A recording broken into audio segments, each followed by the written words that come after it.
Having learned about gradient of a scalar function, divergence of a vector function, and curl of a vector function, we naturally have a doubt.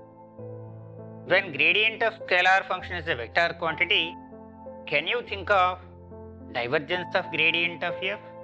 Or can you think of curl of gradient of f? Or divergence of f bar is a scalar quantity. Can you think of gradient of divergence of f bar? And curl of f bar is a vector quantity. Because it is a vector quantity, can you think of its divergence? Can you think of its curl? That means we are thinking of what is the result of del applying twice on point function. Is it we are doing these operations just for sake of mathematics, or is there any purpose? Yes, there is a definite purpose. Almost all the relations have utility. Let us see their utility. Suppose we consider gradient of f. Because it is a vector quantity, you can think of the divergence. That means you can consider divergence of gradient of f or del dot del f, or you can write it as del square f. What is this del square f? We know that del square f means dou square f by dou x square plus dou square f by dou y square plus dou square f by dou z square. This expression appears in the LHS of the three-dimensional Laplace equation. Let's now think of curl applying to gradient of f. That means what is curl of gradient of f? Curl of gradient of f is 0 for any scalar function f.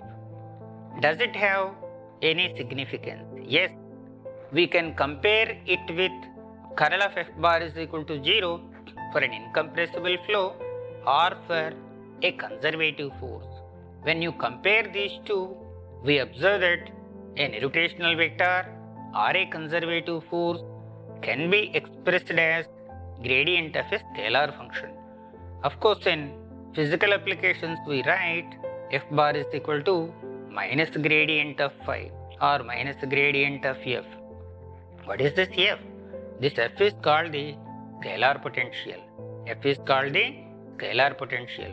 That means for a given irrotational vector or conservative force, you can find out a corresponding scalar potential. Let's now go for divergence of f bar. Divergence of f bar being a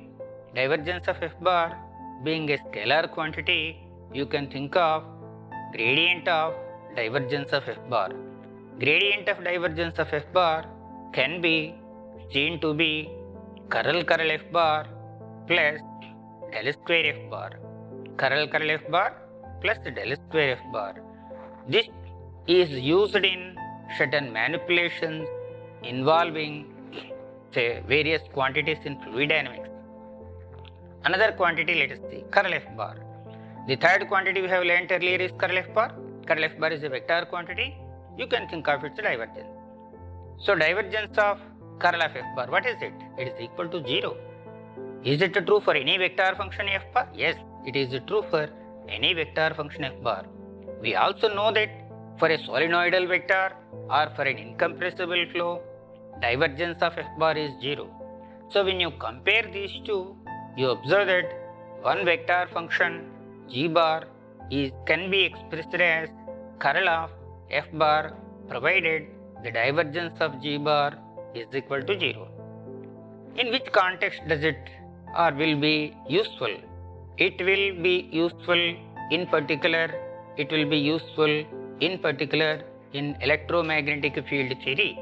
We know that electric field gets induced by a magnetic field, or a magnetic field gets induced by a electric field. Magnetic field gets induced by an electric field, or electric field gets induced by a magnetic field.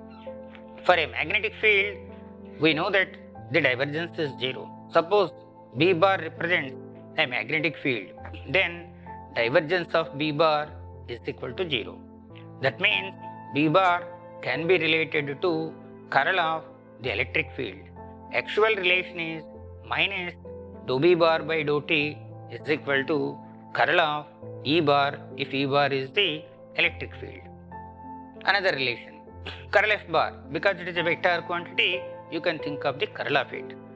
What is curl F bar? Curl F bar is grad div F bar minus del square F bar. As already mentioned, it is a rewritten version of gradient of divergence of F bar, and this will be useful in fluid dynamics in doing manipulations involving the Navier-Stokes equations.